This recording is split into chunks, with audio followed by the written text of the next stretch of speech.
Buenas tardes, mi nombre es Yarita Goyo. El hombre durante todas sus etapas se ha ido interrelacionando.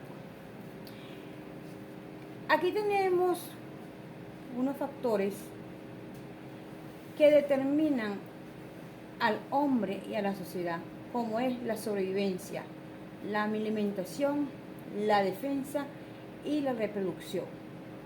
El hombre ha sido objeto de estudio desde la época de Aristóteles, donde se ha interrelacionado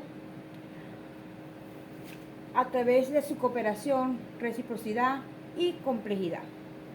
Esto hace referencia a que el hombre durante sus etapas se ha venido interrelacionando con estos elementos que son fundamentales para entender cómo la interrelación ha sido crucial para el desarrollo humano y a su vez permite el desarrollo de culturas esenciales para afrontar la humanidad en el mundo contemporáneo y que cada vez están más interconectados. Entre las organizaciones sociales donde se desenvuelve el hombre, tenemos la familia, los clubes, las iglesias, entre otros. Estas mismas dan relaciones de orden social para el hombre.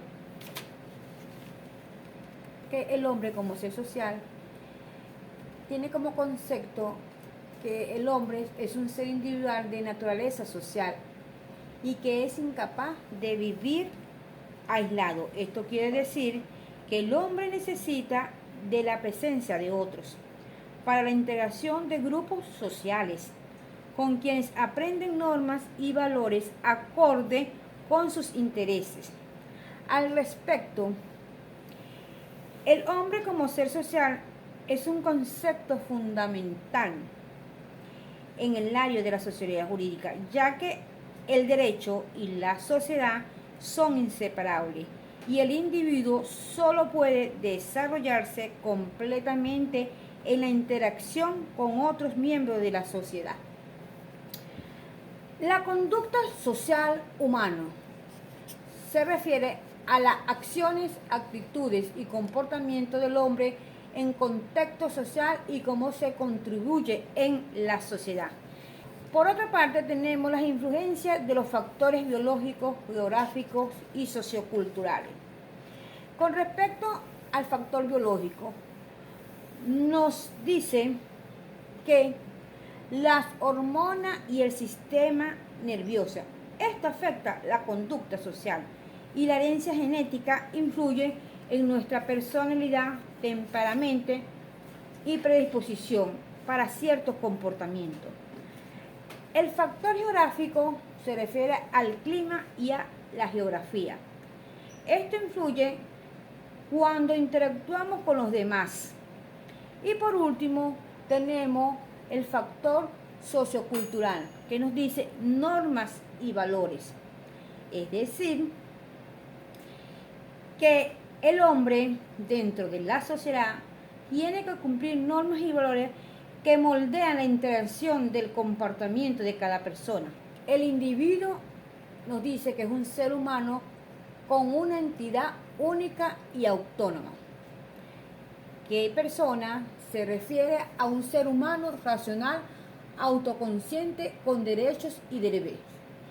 Y los ciudadanos son personas que tienen deberes y obligaciones. La diferencia entre estos tres términos, tenemos que el individuo se identifica por su propia personalidad. La persona se relaciona a través de la historia y la comunidad. Y los ciudadanos, su interacción viene dada con lo público y lo político. La diferencia entre los tres factores, tenemos que la persona se relaciona con la historia y la comunidad identificándose por su cultura. En cambio, el ciudadano implica derechos y deberes y su interacción viene dada con el público y lo político, como ya lo mencionamos.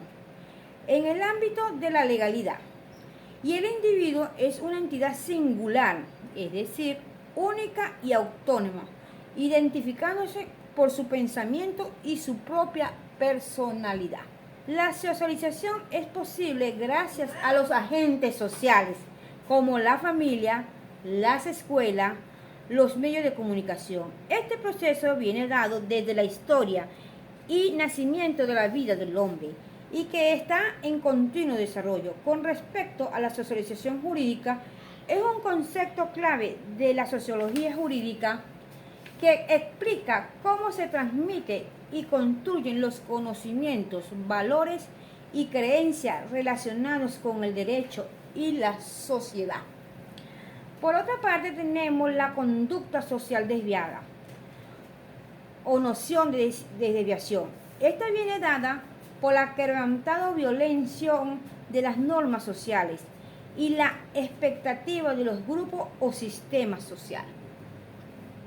La noción de la desviación son los comportamientos que se apartan de las normas y usos sociales dominantes o mayoritarios. Es decir, esto nos indica que la conducta social desviada en el campo de la sociología y criminología se considera que la conducta desviada debe ser objeto de control social, ya que puede afectar negativamente al orden social. Por otra parte, tenemos 4 términos, que es el delito, la prostitución, el juego y las drogas. El delito son los actos de omisión que infringen las leyes. La prostitución son los trabajadores sexuales profesionales del sexo. El juego, actividad placentera, divertida y de aprendizaje. Las drogas, sustancias químicas que alteran el funcionamiento del cuerpo y la mente. Estos 3 puntos pueden determinar el descontrol social que puede tener una sociedad. Y estos comportamientos son perjudiciales porque con ellos conlleva a la violencia, a la falta de control y a la necesidad constante de los problemas que afectan a una sociedad. Y a su vez, la problemática se extiende al entorno familiar, laboral y social. En cuanto a la droga, se crea un deterioro de salud física y mental y a su problema y a la vez legal. También tenemos otros puntos que afectan la armonía de una sociedad, como es el delito de cuello blanco. Estos delitos son cometidos por individuos de clases sociales altas y que tienen una posición de poder en la sociedad. Y esto lo aplican en corrupción, en fraude, en la evasión fiscal, en el lavado de dinero, en malversación de fondos, entre otros. Estos delitos, sin aparente contacto delictivo con las personas, pueden ser cometidos en los ámbitos económico, financiero, empresariales. Cuanto a la sociología criminal, esta rama de la sociología general que estudia el delito como una conducta desviada, analizando sus causas, formas, desarrollo y efecto, su relación con otros hechos sociales. Esta disciplina busca comprender el fenómeno de la criminalidad, desde su origen hasta su impacto en la sociedad, con el objetivo de detectar conductas delictivas.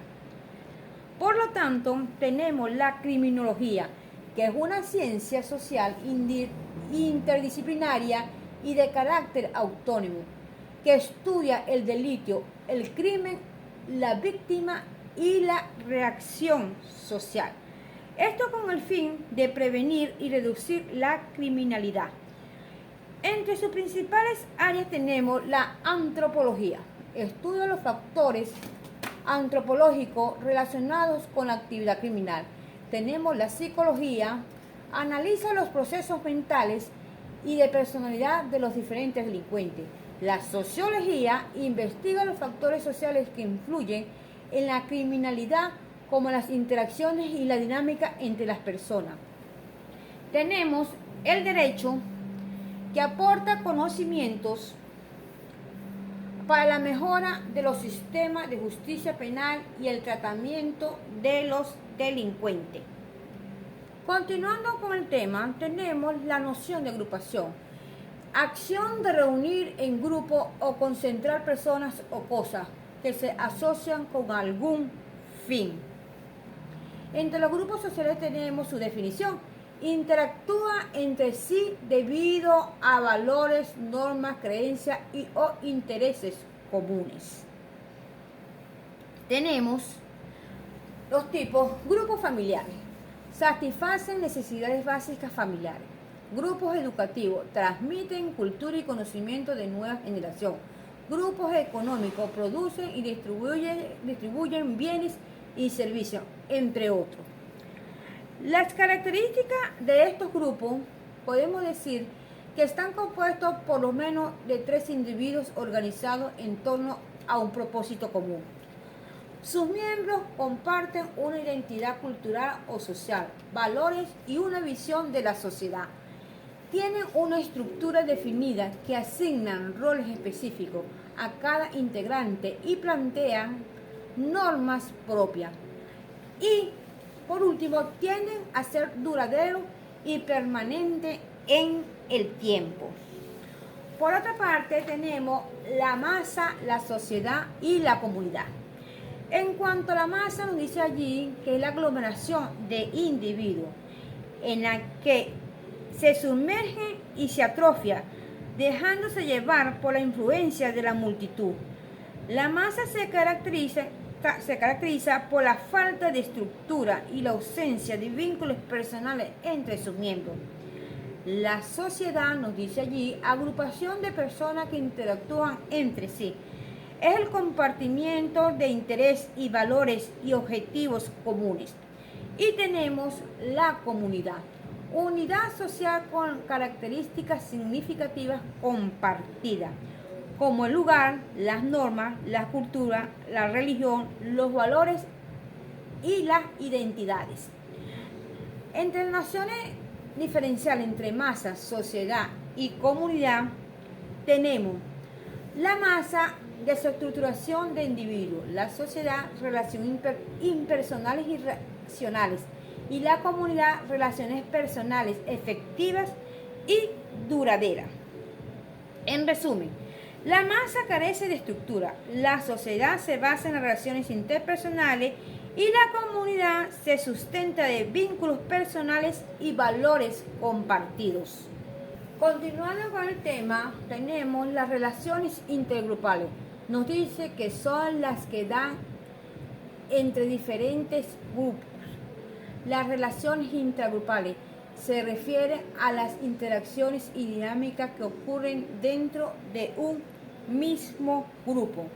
Ambos tipos de relaciones están interconectadas y se influyen mutuamente. Tenemos la cohesión grupal, es la unión, efecto y atracción que sienten los miembros de un grupo entre sí para permanecer juntos y alcanzar objetivos comunes. El líder, figura central del equipo. Esta cohesión grupal es la clave para el éxito de los equipos de trabajo, permitiendo las capacidades individuales en pos de objetivos comunes para el logro de los objetivos que se requieren en una organización, comunidad, que parte de los líderes y los miembros del grupo. El líder desempeña un papel fundamental en la cohesión grupal. Como nos dice allí, es la figura central del equipo, es responsable de involucrar a todos los miembros y motivarlos y hacer que confíe en él. Los movimientos cooperativos son movimientos sociales que promueven la cooperación entre sus miembros como medio para lograr mayores beneficios y satisfacer mejor sus necesidades. Las cooperativas son las asociaciones voluntarias que conforman este movimiento. El movimiento cooperativo y la cooperativa están intrínsecamente vinculados, ya que las cooperativas son las manifestaciones concretas de este movimiento social.